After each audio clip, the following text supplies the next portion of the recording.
welcome to the Brubacher Beyond podcast, where we are shaping the world we live in so more people can find the construction industry uncommonly refreshing. Happy New Year, I will say to everybody right now. My name is Chris Danilovich, Director of Business Development, and we have a special guest in our studio today, and we will be recording this podcast, and hopefully you find it interesting as we find this topic interesting. My first guest is our internal guest, Keith Brubacher, President. Would you like to...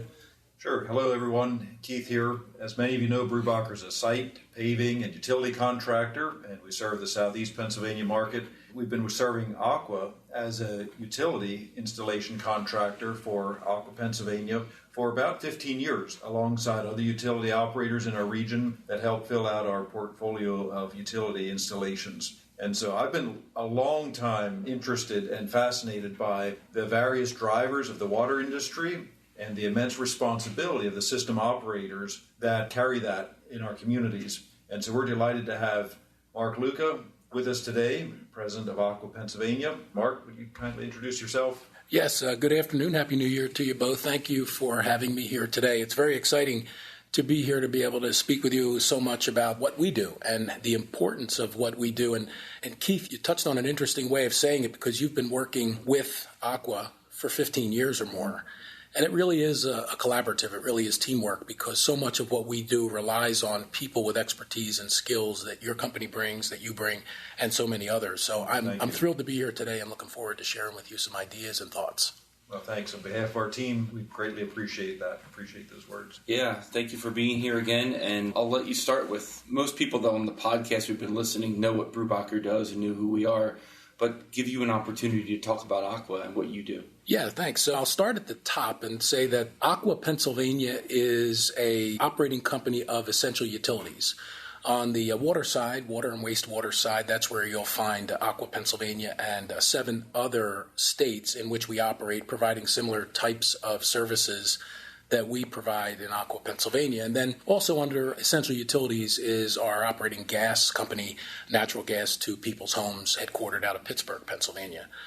Aqua Pennsylvania, headquartered in Bryn Mawr, was started in 1886, so 139 or so years ago, as the Springfield Water Company. And it's really interesting because I find that what those Swarthmore College professors who are founders of our company were trying to do was to create safety in their drinking water, reliability in their drinking water. And if you bring yourself back to those days, it was not so uncommon to see waterborne diseases like typhoid be an issue. And thankfully, we don't see that. We don't hear that in our country anymore. And it's because of the work that we do, Keith, along with folks that you bring to the table with your company. But it really is something that we're very proud of. And I think it's extremely important as we think about what we do and going forward and how the company's grown. So we're 139 years old, and starting from those small roots in Springfield, we now serve more than 1.5 million people across the Commonwealth, and we work in 32 counties across Pennsylvania. So it's grown quite a bit, and I'm really proud and honored to be able to represent them today. So what was you talked about professors that started this, so just interesting. Do you know who they were, or do you have any of that background, or... what was their big vision at the time? I don't know who they were. I know that they were engineers, which I'm very proud of, being an engineer. But I think they had a vision for their community. I don't know that they would have ever imagined it would be what it is today. Okay. I don't think they necessarily had that vision. But if you can bring yourself back to what the times might have been like, unreliability of water, when it rained and you had it, you did, and when it didn't rain, like periods we're seeing now where there's a drought, well, there just wasn't any water. And then when you think about, as I said, the waterborne diseases, so too much water, not enough water, and maybe it was unhealthy to drink. So I think they were really focused on trying to provide safety, reliability, so much of what we think of when we embody ourselves in our mission statement, which is protecting and providing Earth's most essential resource. Mm-hmm. That is what they had in mind. Certainly we articulated, but that's what we had in mind. And I would say I probably take it for granted what they had to go through with those diseases. That's very interesting. So thank you for that. So we are a partner with Aqua, with our crews that service outside and do work for you and for Aqua. But it's so large and people don't understand. There's pipes all over the place. How do you work on a strategy to maintaining the infrastructure If you could go on a little bit about the overall picture. Yeah, so there's really a lot that goes into it. It's a very interesting question you ask, because if I think about our infrastructure, I might almost segment it into, on the water side, the ability to treat and produce the water, deliver the water. And if I think about the network of pipes, you touched on that, how many miles of pipe do we have? We have almost 6,000 miles of pipe across our system. So when you think about how complicated it is, and then, Keith, you've worked on this, where we're dealing with pressures and the variability of pressures across our system, because our area is so large in southeastern Pennsylvania, we're crossing over mountains and then, right down at the water level. So the pressure variability can be quite great. Mm-hmm. And so really getting to how do we think about maintaining the infrastructure? Well, I think about it in terms of water treatment plants and wells. And that really is to deliver reliable drinking water services to our customers that meet or exceed state and federal regulations. And so we know what that means, right? We know what the target is. And so now we start to think about, okay, what kind of treatment do I need to have? What do I think about emerging contaminants like PFAS is all the rage today. We're thinking about that. And then the reliability of delivering that water to all of our customers through 6,000 miles of pipe. And what's the age of the pipe? What's the break rate of the pipe? How do we think about its ability to continue to perform? And when do we want to replace it? Do we want to replace it soon when interest rates at the time were very low, and we took advantage of that to the benefit of our customers? And now we're seeing interest rates are much higher, and so we're pursuing loans, low interest loans and grants from Penvest. So we continue to produce and deliver for our customers in the way I've described. At the same time, always trying to think about the financial implications and the benefits that we can bring to our customers. So how long does a typical water pipe last? Say a main, for example, which may be different than how long a typical service lasts. I don't know that most people think about that unless you're the contractor and you're tying into one and you see how it looks inside, or you're worried about how fragile it might be, or you got the call at midnight on January 8th when it was 15 degrees out and you're repairing a break. So outside of those folks, how many people really think about what's the average lifespan? And is there very predictable things that need to happen to maintain a reliable and safe system? Can you give us a little window into that? Yeah, Keith, the pipe that you're putting in the ground for us today, we estimate to last 90 or 100 years. Pipe that we're taking out of the ground, it varies. We see pipe post-war, post-Second World War, when there might have been competition for metallurgy, being very different. And how long that pipe would last or did last is very different. Different type of pipe in those days, too. We were looking at cast iron pipe today, or unlined cast iron. Today we're looking at lined ductile iron. So we know that it's going to last a lot longer. I think our ability to understand the soils in which we're placing the pipe. So in some parts of Pennsylvania, we see very aggressive soils. And so in those cases, because we understand that today, maybe 100 years ago, not so much, but today we understand that those pipes might be bagged. And so I'm sure it's something that you run into from time to time. And it looks like a great big baggie that you slide the pipe in so that it doesn't come in contact with the soil and it's protected so that it can last the full projected life that it should. So a lot of this that you talked about is funding. Aqua is charging customers for their services or for the product it is. And then there's rates. Can you discuss, most people on this podcast might not know how the rates work. Is that something you can touch upon? Sure.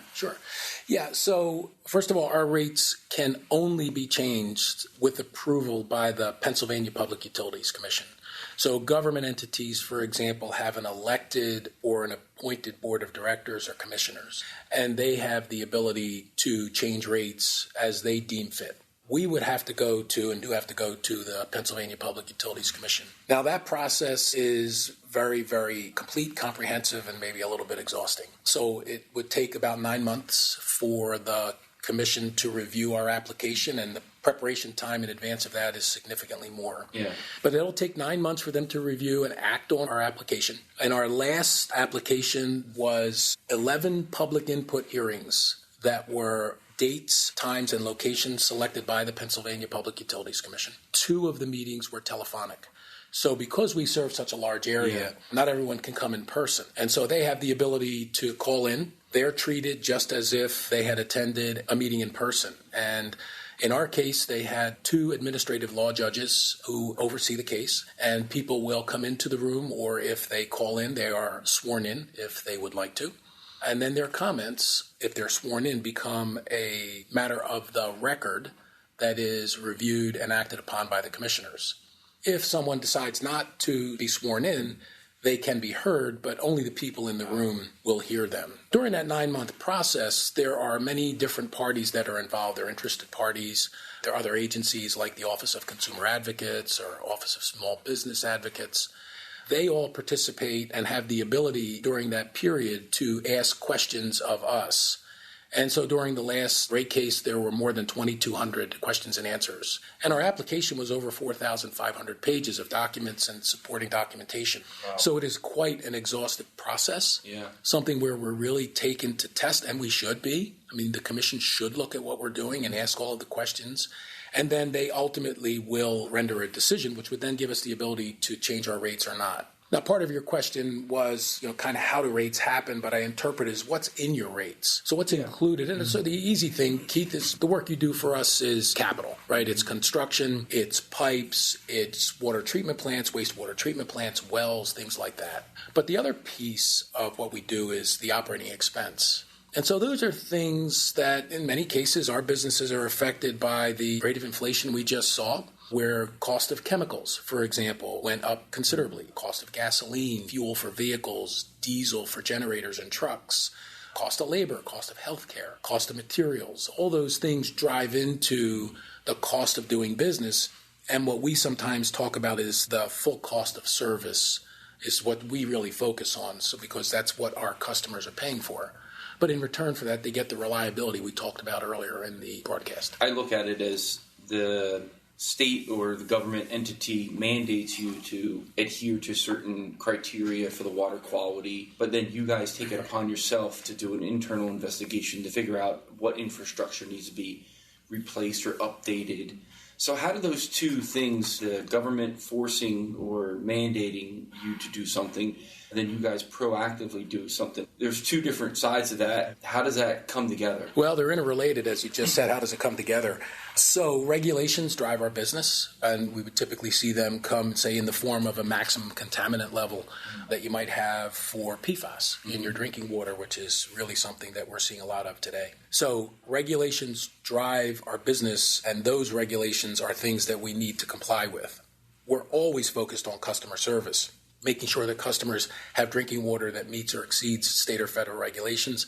But then there's also the requirement of making sure that they have water at proper pressures and that they can drink the water and always have the water when they need it. One of the things that we often think about, that Keith, you mentioned earlier, that people probably never give a thought of is fire hydrants. We have over 25,000 fire hydrants that we own and operate across our service territory. And the fire hydrants are connected to the water lines. That's right. Let's be clear about that. And that's a great point, because most people don't know that.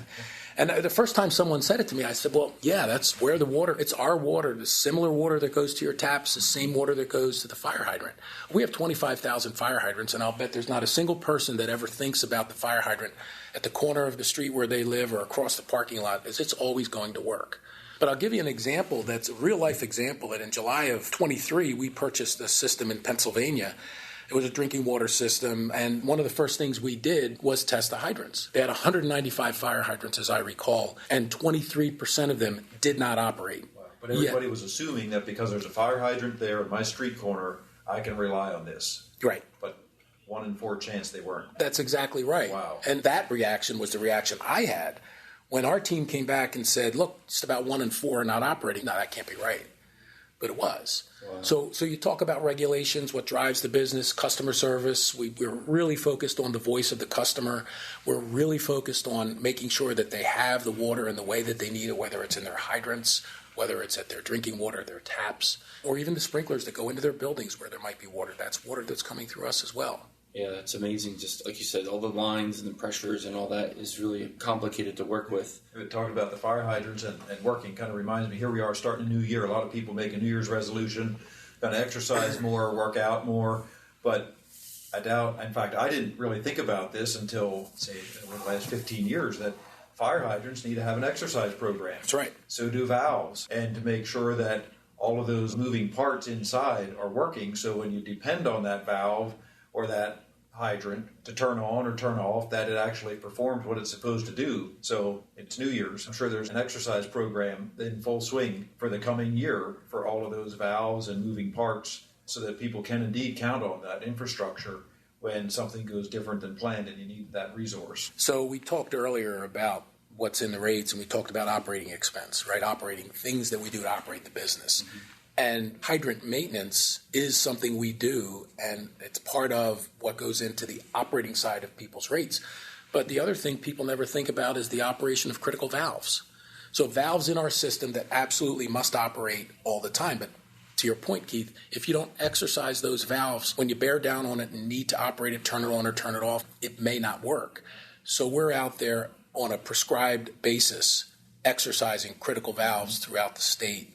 So it's quite the operation. You have 6,000 miles of pipe, and that includes wastewater, so a little bit unfair. But when you're exercising these valves, it's critical to maintaining the reliability that people, frankly, they need and they deserve. Yeah.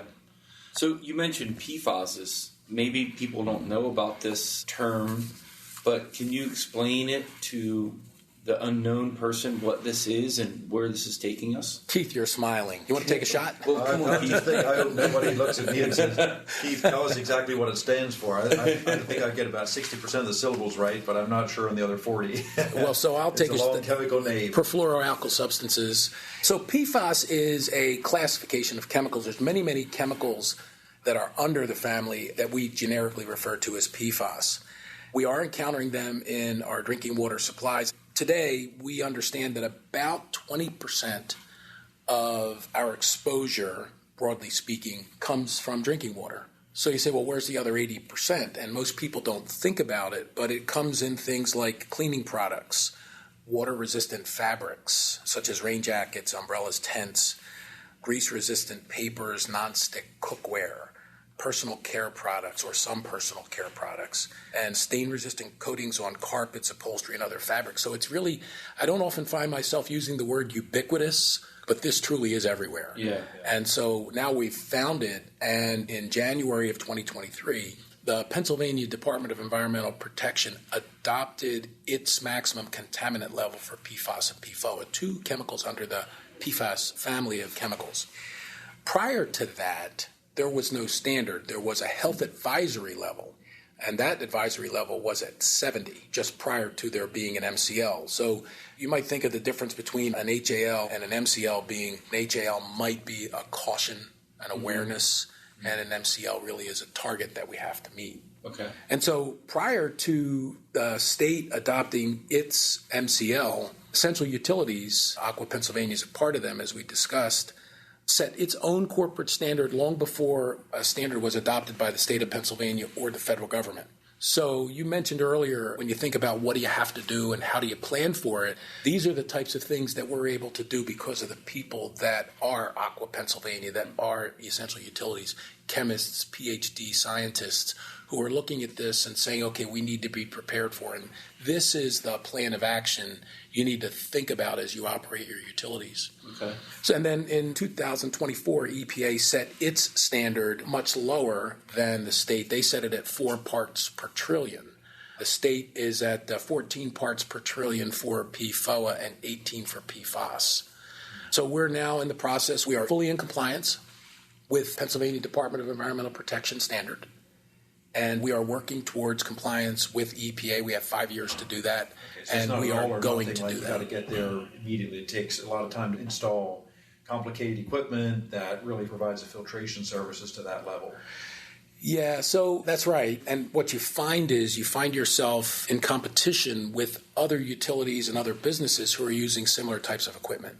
So we're using steel tanks, pressure vessels. We're using granular activated carbon to treat and remove it.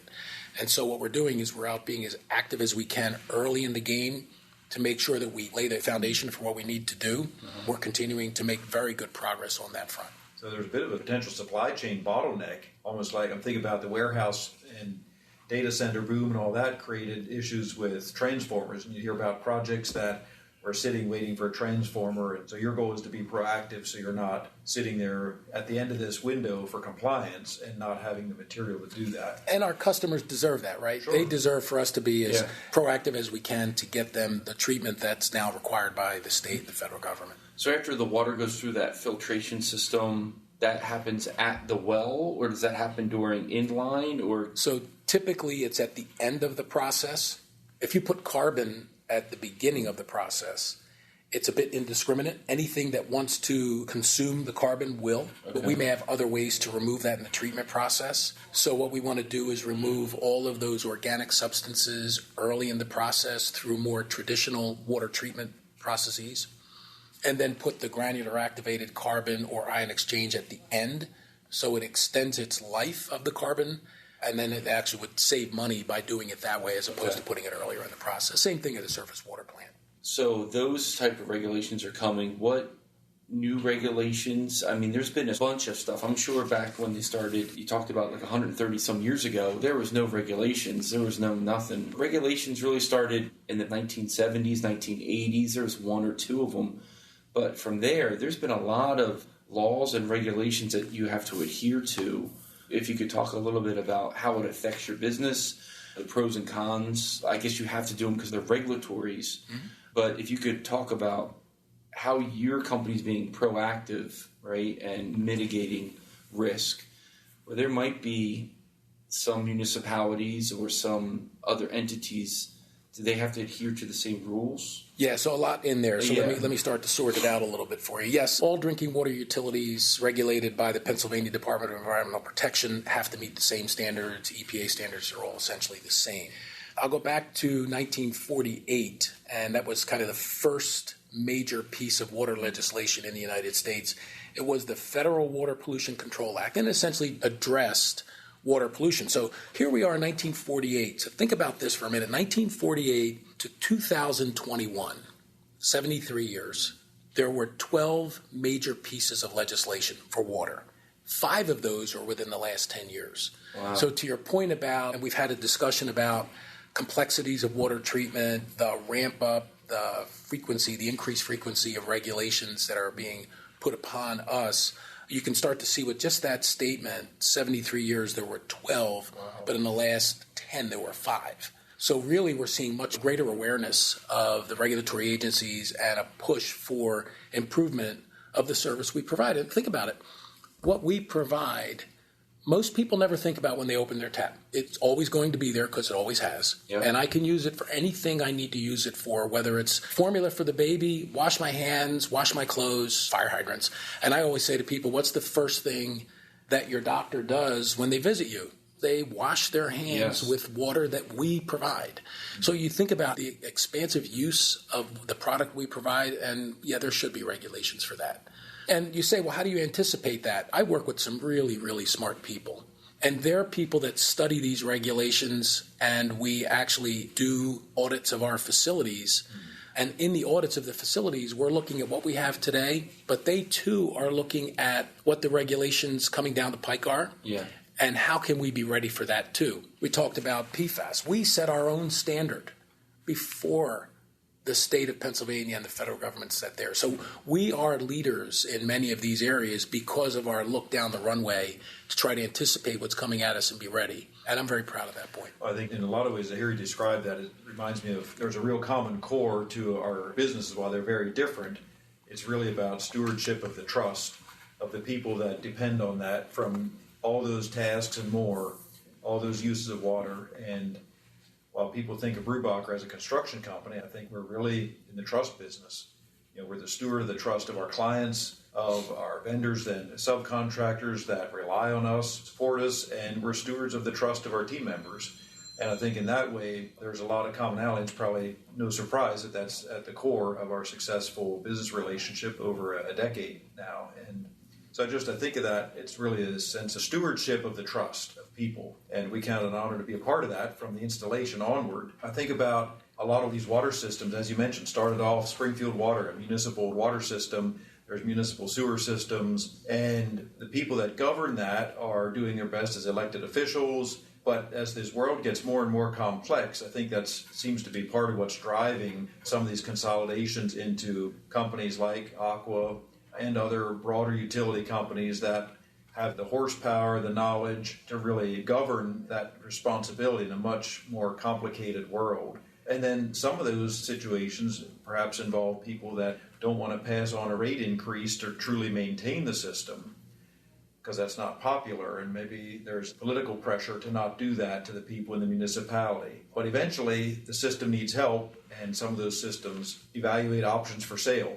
And Aqua's purchased some of those. Your competitors have purchased some of those, and then need to address those delayed infrastructure improvements, and that then often leads to maybe a rate case, et cetera. And I see that leading to the ratepayer then is thinking, well, how do I address this? I was accustomed to this almost false sense of value, but the system wasn't being maintained or upgraded in some cases. Can you talk to us a bit about coming into that environment where a system was failing, was underinvested in, and the municipality sells it, Aqua Pennsylvania purchases that, or someone else does? Just that can feel like a big shock to people. And I'm curious if we could talk just a bit about navigating through that and helping people understand that this is really offsetting underfunded infrastructure investment from sometimes decades. Is that something that we can talk just a bit about? I'm always curious about that from the perspective of the average citizen that's paying that rate.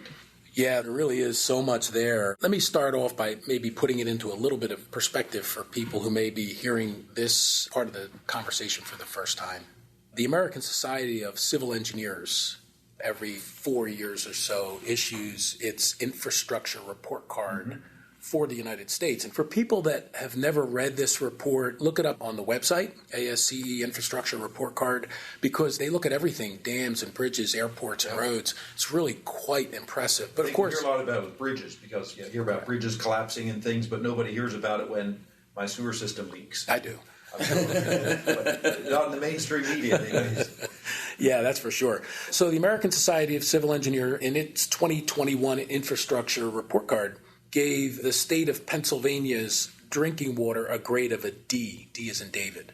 Wow. And they identified a $10.2 billion funding gap to get those systems up to meet the regulations that you were talking about earlier. You say, okay, that's a lot of money. Put on top of that the rate of inflation, which I'm sure they couldn't have considered that in 21. Think about labor, the ability to get labor, which is a major problem in some of our industries. I don't know if you see it, Keith, but we just don't see as many young people going into the trades, so I think that's an issue. But as you think about the complications to bridge the gap, I'm not sure that 10 billion with a B is right. The grade for wastewater was a D minus, and the funding gap there was about $8.4 billion. There you have a direct connection to the impact to the environment, because you have broken sewer lines that are dumping into a creek or a stream or down the street, or you have sanitary sewer overflows or combined sewer overflows, because these systems are just not able to handle today's conditions, because many of them are 75 or 100 years old. Yeah. Now, in 2023, President Biden had enacted what turned out to be the President's National Infrastructure Advisory Council report. And what was interesting in that report when I read it was talk about the underfunded piece, Keith, because you touched on that. The federal government had funded 60% of what it cost to run and maintain and build systems in 1977, 60%. In 2020, it was 10%. So what's happened is many of these systems were built in the 70s, right? Yeah. We talked about that a little bit. When did all this start to happen? Regulations really hit their stride in the 70s. We started to see that happen. We started to see funding come in from the federal government, maybe the state government, to help build and these systems. Many of them have not been maintained. And yet there's less money available. Yes, the bipartisan infrastructure law pumped a lot of money into and made money available for states and companies like mine. It's not enough. Clearly, it's not even the beginning of what needs to be done. It's a good start, but a lot more needs to be done. And so we're seeing these systems that are falling into disrepair. There's a reluctance to raise rates for whatever reasons. It's politically unpalatable. Maybe people don't understand how to run that part of the system or that part of the business. And so then the systems fall into disrepair. And frankly, we are the receiver, appointed receiver by the Public Utilities Commission of 10 systems today, which are in such bad shape. Like a forced adoption. We don't own it. But you need to handle and manage this system. That's right. Wow. And we go in and we have to act as if we own it without owning it until the Public Utilities Commission can sort out the details of what it takes. And I tell you, some of these systems are just beyond bad. So it's like a crisis situation, and the state has authority How does that authority work? Is it by the governor, by the Senate? How does that work? So I'm always careful to use the word crisis. Okay. There are many, many good systems in the state of Pennsylvania, and I'm sure around the country, that are in operation. The systems that are receivers are systems that report up to or have oversight by the Public Utilities Commission. And when they become aware of these systems, they can appoint another company that reports up to them, if you will, and can appoint them as receiver until it's sorted out. Sometimes we own them, we wind up owning them. Sometimes someone else will, or the owner could come back. You're the caregiver for that point of time. It's a good word. There you go. That's a really good word for it, yeah. So PFAS is the other thing I think you talked about in Biden's initiative was the lead and galvanized services. Yep. We know about that. I don't think the general public knows about it. I don't know if you want to touch upon that as well. Yeah, so that's one of the new pieces of legislation that I think came out of Flint, Michigan, where we saw so many problems happen because of some changes they made to their source of water, and then for whatever reason they weren't watching necessarily what was happening to the lead in their system, and they wound up leaching lead from pipes and appliances into the drinking water. I think that was probably the point at which a lot of this stems from. And so what we have now is a regulation that mandates us, and we had to complete this in October of last year, an inventory of all of the lead, galvanized, or in cases where we didn't know, unknown customer service lines. And for those that are lead or galvanized, we have to replace those. And for those that are unknown, we have to identify what they are. And then obviously if they're not lead or galvanized, it's not a problem. But if they're lead or galvanized, we have to replace them.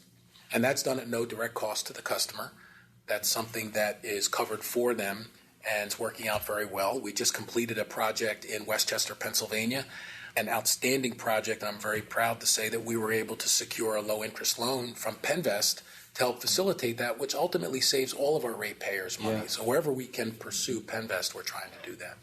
So there's the financial part of this. Who is Penvest, or what entities do you guys try to use to help the customer's rates stay low?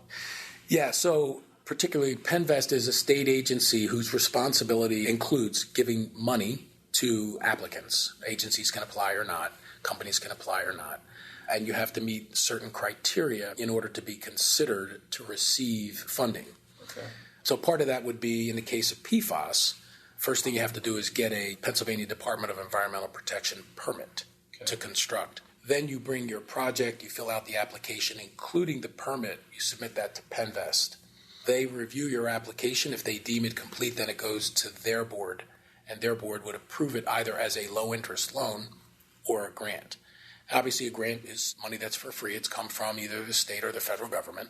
Low-interest loan is just that. It has to be repaid over a 20-year period. And typically, I would say it's about 2% interest, which is very attractive in today's environment. We talked about the cost of things earlier. Yeah. So that directly impacts the ratepayers by minimizing the amount of increase or maybe deferring the amount of increase. That's not profits that go back into Aqua, so that just lowers that rate that's calculated in those rates that can be charged. Exactly. It really doesn't have anything to do necessarily with profit, but what it does is it reduces the cost to the customer, right? It's reducing the expense that they would otherwise be forced to bear. Yeah, that's excellent. Yeah. I'm just curious, as we think about wrapping up this very interesting topic, and we could talk on, probably do a couple of series on this, but I'm curious, what do you wish people understood about the water and wastewater industry, both of which are different ends of the business that you serve? What do you wish people really understood that is either not clearly understood or would be helpful to them in their roles?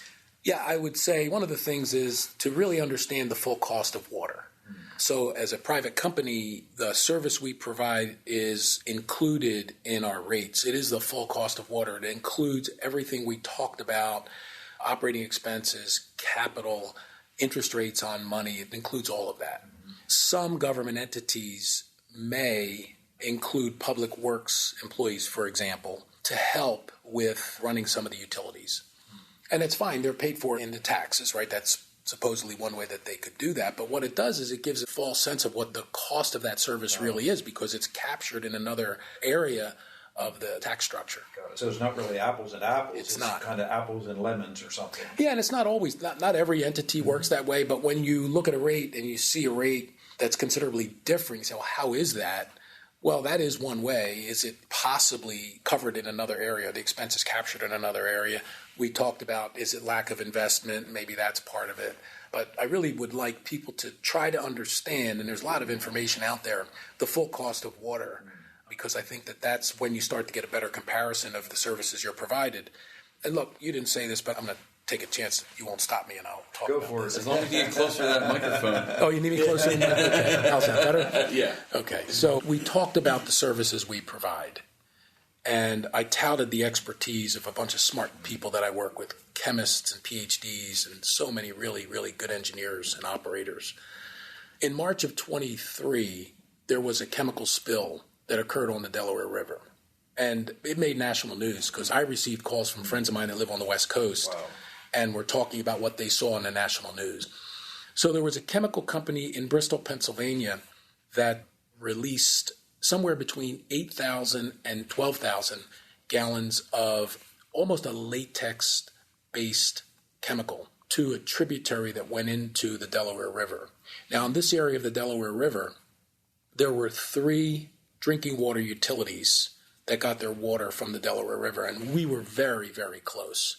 I'm very, very proud to say that our operators, as soon as they sensed that something else happened in the river that shouldn't, they shut the plant down. Wow. So the water never got into the plant, which is exactly what they're supposed to do. Our lab worked literally around the clock for the 2 other utilities, our utility, U.S. Coast Guard, Pennsylvania Department of Environmental Protection, to analyze the samples to find out what it was and how we were going to try to manage this. Could we treat it? Do we keep it out of our system? And so this was something that happened in a relatively short period of time, as most emergencies are very fast. Yes. It spanned a period of about a week, but we were able to, in very short order, identify what it was and continue to ensure, guarantee to our customers that their water supply was never compromised. And we never had an issue with any of our customers or the drinking water we serve. Wow. And I think it's a great example of that collaboration between companies that in some ways, in some areas, compete, regulators, state agencies, and working collaboratively for the good of that trust that the clients ultimately have as they turn on that tap and expect that water to be clean and there all the time. That's a great example. I appreciate that. And we do collaborate, Keith. So I'm Aqua Pennsylvania, and other companies or government entities are represented by those folks. When we need to work together, we will always work together to support each other. That's what you're talking about that public trust. It's so important to what we do. Hard to build and easy to lose. Oh boy, isn't that true? So I'm curious, as we think about your kind of call to action, what could our listeners do to understand or support clean water initiatives? As responsible citizens, is there anything that you would like to use this platform just to share about to encourage us to do as we think about understanding and supporting clean water initiatives? Because it is such a valuable resource that really grown up, I admit I took for granted. Have our own well, and even today I think about, well, just because I have a private well doesn't mean that there's always going to be enough there, or is it always going to be as clean as I need and want it to be for our family and our grandchildren and others that come to visit? I've gotten to a point in my life where so much of what I think about is legacy. And it's what you're talking about now is what are we leaving behind for the people after us, our children, our grandchildren? And it's really kind of how I interpret your question is what do we think about? So today we're dealing with drought. And the drought is very real. You talk about a well and the water is always going to be there. Well, you have a well, I have several hundred wells. And during droughts, what happens? Well levels drop. And you start to see your pumps don't perform right. You might be sucking air in your pump and not get any water in your house. We can't afford for that to happen in our systems. So I would say, what do I want people to think about? Right now, today, the drought is real. People should think and heed the warnings of their utility providers in the state. We need to pay close attention to that. With the snow and rain we've had recently, we've seen the conditions stem the tide of what was happening to us over the summer, which was very dry in many cases. So I think that's really important. It is a limited resource that we need to be protective of. We need to think about that. I would encourage young people who might listen to this, think about a profession in the utility business. Think about the trades, great work. Companies like ours are absolutely great to work for, but it's very rewarding work to know at the end of the day what you did was really help further our communities and even right down to the individual. Like we talked about, what does your doctor do when they first walk into the office? They wash their hands in water we provide. That's serious. Yeah. So I really want to encourage people to think about that, because to me that's a critical piece and an opportunity for our businesses to get better. Yeah, very good. Thanks. I appreciate that perspective. It's just a reminder of the things that we can so easily take for granted and forget about. It's kind of sight unseen, behind the scenes, and yet it really is this very complex responsibility that we have to steward the resource, to operate a system, or whether it's us and operating as a contractor. Now, I'm feeling a little bit conflicted here. You're talking about the drought. As a contractor that has challenges working when it's raining, my prayers will be for rain at 9 o'clock Saturday night at about an inch at a time every weekend. That'll be good. And cleared up by Sunday morning. Okay. Right, I'll take it I'll take it any way I can get it. Oh, very good. Yeah, so with that, we thank you for our partnership and our relationships. I just like how passionate you are about this. I mean, you live it, you breathe it. It's your world. I wish everybody could be as passionate about what they do in work as you are about this, so I thank you for that as well. Thank you. We will close up this Brubacher and Beyond, and thank you for listening. If you like us, like it. If you don't like us, you can leave a comment too. That's okay. All right, thanks. Thank you very much. Thank you, guys.